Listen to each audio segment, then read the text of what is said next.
Hello दोस्तों, latest exam GK में आप सभी का स्वागत है।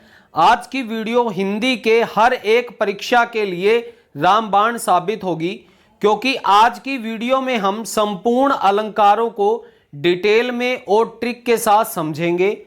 और इस वीडियो को देखने के बाद आपको अलंकार से संबंधित अब कुछ भी कहीं से भी पढ़ने की जरूरत नहीं पड़ेगी।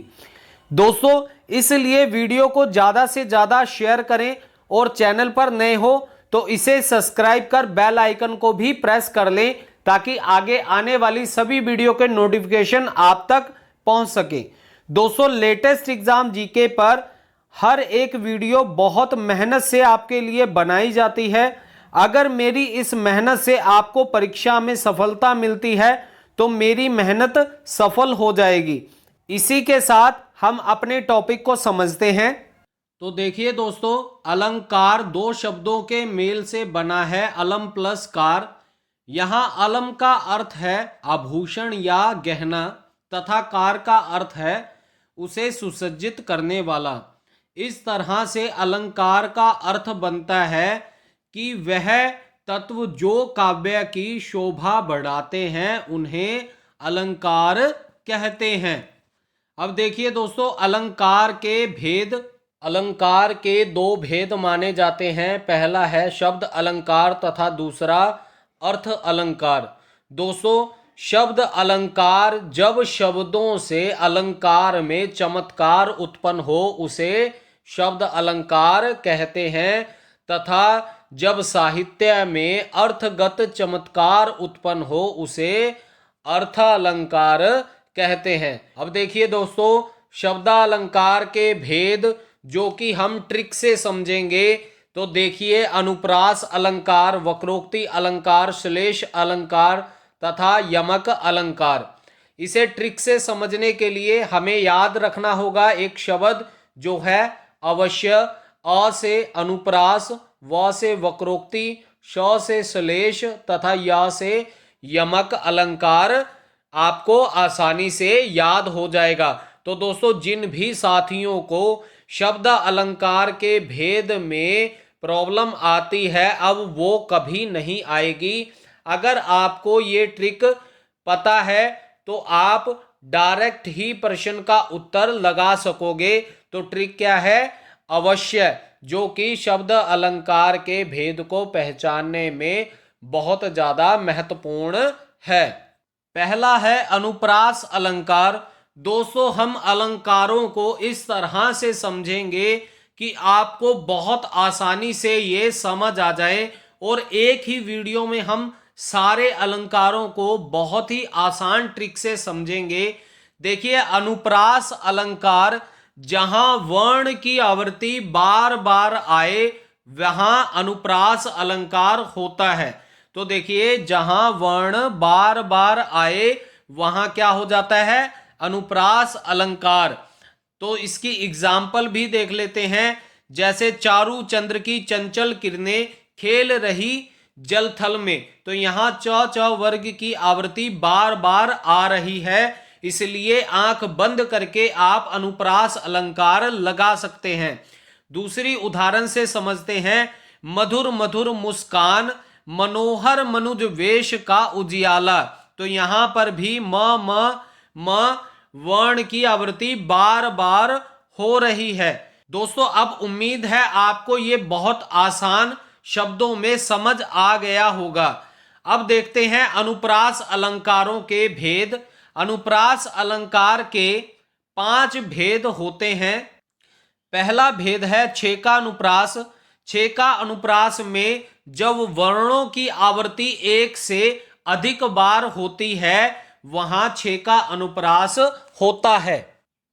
अगर हम छेका अनुप्रास को उदाहरण से समझें तो देखिए, मुद मंगल में संत समाजू, जो जग जंगम तीर्थ राजू। तो यहां पर मुद मंगल में, तो यहां पर म वर्ण की आवृत्ति हो रही है, तथा दूसरी लाइन में जो जग जंगम, तो यहां पर भी ज की आवृत्ति बार बार हुई है, इसलिए यह क्या हो जाएगा? छेका अनुप्रास। अब दूसरा देखिए, वृत्य अनुप्रास। जब एक ही वर्ण की आवृत्ति अनेक बार हो वहां पर वृत्तीय अनुप्रास हो जाएगा। जैसे चंदू के चाचा ने चंदू की चाची को चांदनी चौक पर चांदी के चम्मच से चटनी चटाई, तो यहां पर च च च वर्ण की आवृत्ति क्या हो रही है, बार बार आ रही है। अगला देखिए लाटानुप्रास, जब एक शब्द या वाक्य खंड की आवृत्ति होती है, जैसे कि पूत कपूत तो क्यों धन संचय, पूत सपूत तो क्यों धन संचय। तो दोस्तों देखिए यहां पर एक ही वाक्य खंड की आवृत्ति बार बार हो रही है, इसलिए यह लाटानुप्रास हो जाएगा। अगला देखिए अनंत्यानुप्रास, जब अंत में तुक मिलता हो तो वहां अनंत्यानुप्रास हो जाता है। दोस्तों नाम से ही पता चल रहा है अनंत्यानुप्रास यानी कि अंत में जब तुक मिलता हो। उदाहरण के तौर पर समझेंगे, मांगी नाव न केवट आना, कही कुम्हार मर्म न जाना। तो यहां पर आना और जाना जो अंत में शब्दों की आवृत्ति हुई है उसे समझ लीजिएगा कि यह अनंत्यानुप्रास है। अगला देखिए श्रुत्यानुप्रास, जब एक ही वर्ग के वर्णों की आवृत्ति होती है, जैसे कि क वर्ग की आवृत्ति किसी वाक्य में हो, जैसे क ख ग घ घ, इसे हम उदाहरण से समझते हैं। दिनांत था थे दीनानाथ डूबते, साधेन आते ग्रह ग्वाल बाल थे। तो यहां पर त थ द ध न की आवृत्ति हो रही है, इसलिए यह क्या हो जाएगा, श्रुत्यानुप्रास। वक्रोक्ति अलंकार, वक्रोक्ति अलंकार का अर्थ है वक्र उक्ति अर्थात टेढ़ी उक्ति, यानी कि कहने वाले का अर्थ कुछ और होता है परंतु सुनने वाला उसका अर्थ क्या करता है, कुछ अलग ही निकाल देता है।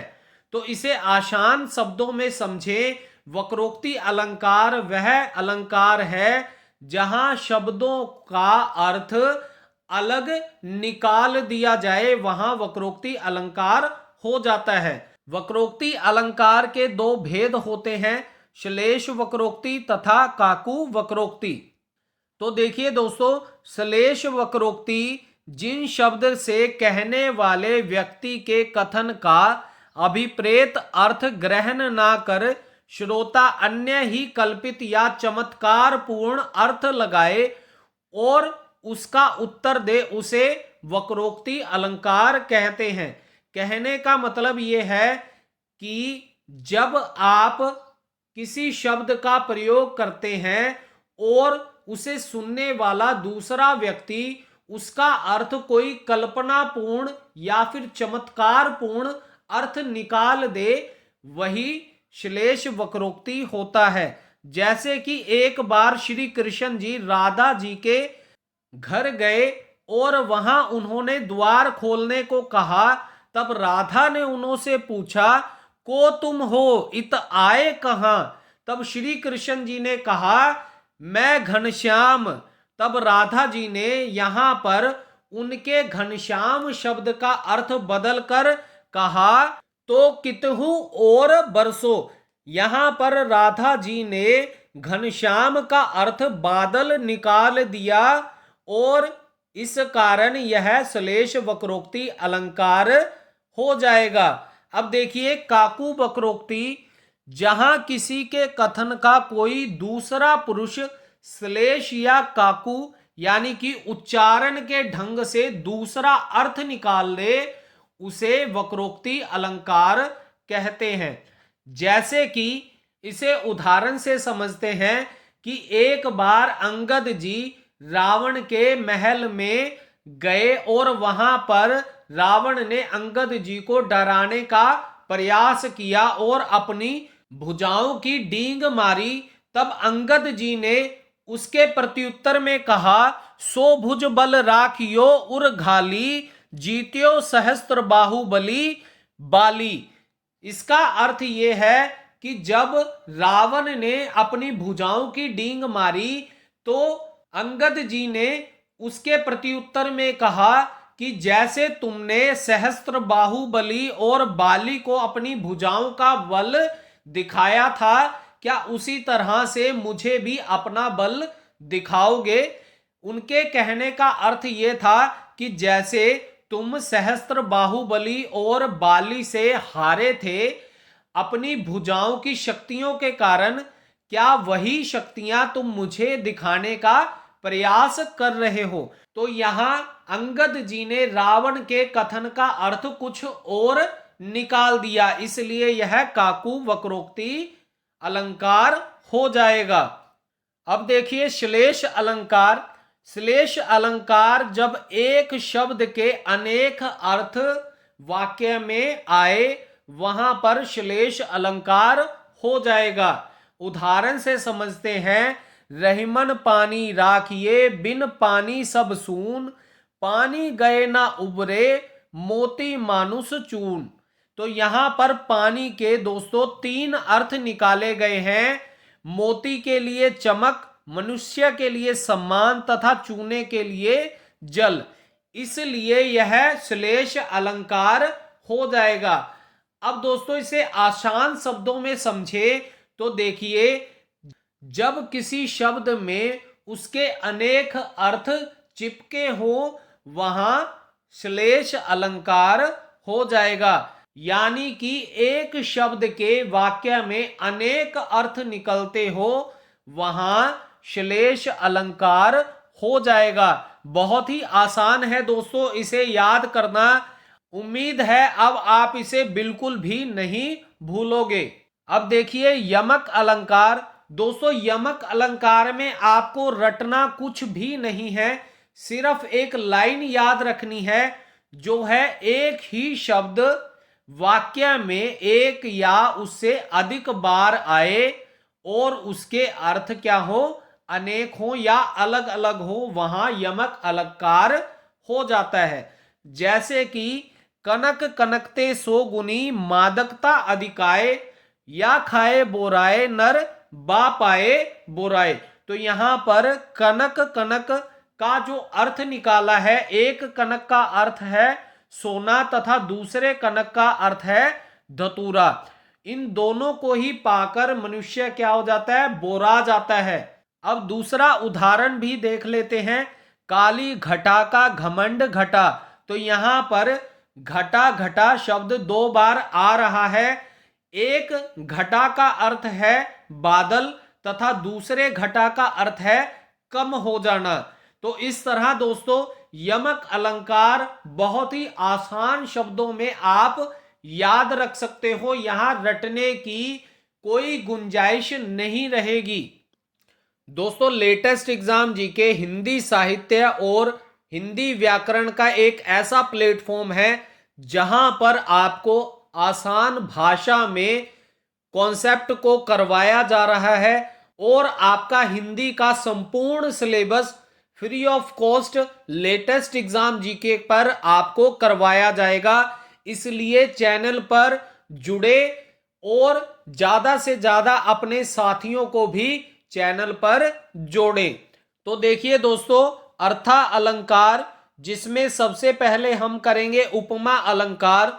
उपमा अलंकार करने की एक आसान ट्रिक रहेगी। जब पंक्ति में योजक चिन्ह आए तथा शब्दों में सा, सी, से, सरिस आदि आए तो वहां उपमा अलंकार हो जाएगा। तो दोस्तों इसको आसान तरीके से समझिए कि उपमा किसकी करनी है, योजक चिन्ह की करनी है। उसमें सा, सी, से, सरिस अगर आएगा तो वहां आंख बंद करके उपमा अलंकार लगा कर आओगे। उदाहरण से समझते हैं। मुख चंद्रमा सा सुंदर है, कर कमल सा सुंदर है। तो यहां पर देखिए चंद्रमा के साथ सा और योजक चिन्ह आ रहा है, जिसे आप देखकर आसानी से समझ जाओगे कि यहां पर कौन सा अलंकार है, उपमा अलंकार है। उपमा अलंकार के 4 अंग होते हैं। दोस्तों ये 4 अंग बहुत ज्यादा महत्वपूर्ण हैं, क्योंकि परीक्षा में इनमें से एक आधा प्रश्न बन ही जाता है। तो देखिए उपमेय, उपमान, साधारण, धर्म तथा वाचक शब्द ये उपमा अलंकार के अंग होते हैं। तो पहला समझते हैं उपमेय, जिसकी तुलना की जाए या फिर जिसकी उपमा दी जाए। अब हम इसे उदाहरण से समझते हैं, जैसे कि कमलदीप चांद सी सुंदर है। तो दोस्तों यहां पर जो कमलदीप शब्द आया है वह क्या है? उपमेय। और दूसरा देखिए, उपमान किसे कहते हैं? जिससे तुलना की जाए। तो इनकी तुलना किससे की गई है? चांद से की गई है। तो उपमान क्या हो जाएगा? चांद। और वाचक शब्द जो उपमेय और उपमान की समानता बताए। तो यहां पर उपमेय और उपमान की समानता कौन बता रहा है? सी, यानी कि कमलदीप चांद सी। ठीक है, तो यहां पर सी क्या बता रहा है? उपमेय और उपमान की समानता बता रहा है। और समान गुण धर्म उपमेय और उपमान में पाए जाने वाला उभयनिष्ठ गुण धर्म, जिसको साधारण धर्म भी कहते हैं, वह है सुंदर। तो दोस्तों अब आप समझ चुके होंगे कि उपमा अलंकार के 4 अंग क्या क्या होते हैं। उपमेय में हमने कमलदीप को रखा, उपमान में हमने चांद को, वाचक शब्द सा, समान गुण धर्म सुंदर हो जाएगा। उपमा अलंकार की एक और उदाहरण कर लेते हैं, जिससे आपको और ज्यादा अच्छे से समझ आ जाएगा। कर कमल सा कोमल है। तो यहां पर कर उपमेय है, कमल शब्द जो आया वह उपमान है, सा शब्द वाचक शब्द है तथा कोमल साधारण धर्म है। अब दोस्तों उपमा अलंकार में से एक भी प्रश्न अगर एग्जाम में आपको आता है, उम्मीद से कह सकता हूं कि आप कभी गलत नहीं करके आओगे। अब देखिए दोस्तों, उपमा अलंकार के 3 भेद होते हैं। पहला है पूर्णोपमा, दूसरा है लुप्तोपमा तथा तीसरा है मालोपमा। अब हम इन्हें समझते हैं। पूर्णोपमा में जहां उपमा के चारों अंग विद्यमान होते हैं, वहां पूर्णोपमा अलंकार होता है। अब ये 4 अंग कौन से थे? उपमेय, उपमान, साधारण धर्म तथा वाचक। जब ये चारों अंग किसी वाक्य में विद्यमान होते हैं, वहां पूर्णोपमा अलंकार होता है। दूसरा देखिए लुप्तोपमा, जहां उपमा के एक या अनेक अंग का अभाव हो, वहां लुप्तोपमा अलंकार होता है। जैसे कि पड़ी थी बिजली सी विकराल, लपेटे थे घन जैसे बाल। अब देखिए मालोपमा, जहां किसी कथन में एक ही उपमेय के अनेक उपमान होते हैं, वहां मालोपमा अलंकार होता है। जैसे कि चंद्रमा सा कांति में, मृदु कमल सा कोमल महा। तो यहां पर चंद्रमा के अनेक उपमान प्रस्तुत हो रहे हैं, इसलिए यह मालोपमा अलंकार हो जाएगा। अब दोस्तों आपको परीक्षा में इन प्रश्नों में से प्रश्न इस तरह से पूछा जाएगा कि बताएं उपमा के जहां चारों अंग विद्यमान हो, वहां कौन सा अलंकार होगा। तो आपने सही उत्तर चुनकर लगाना है। अब देखिए रूपक अलंकार। रूपक का अर्थ है रूप लेना, अर्थात जहां उपमेय और उपमान का रूप धारण कर ले, वहां रूपक अलंकार होता है। दोस्तों बहुत ही आसान है, ये आपको देखते ही समझ आ जाएगा। अब इसकी एक और उदाहरण देखिए, जहां उपमेय का उपमान से भेद रहित आरोप किया जाए, वहां रूपक अलंकार होता है। उदाहरण से समझिए, पायो जी मैंने राम रतन धन पायो। तो यहां पर राम रतन, ये क्या है? उपमेय और उपमान दोनों एक साथ जोड़ दिए गए हैं। जैसे उषा नगरी, तारा घट, अंबरपन घट।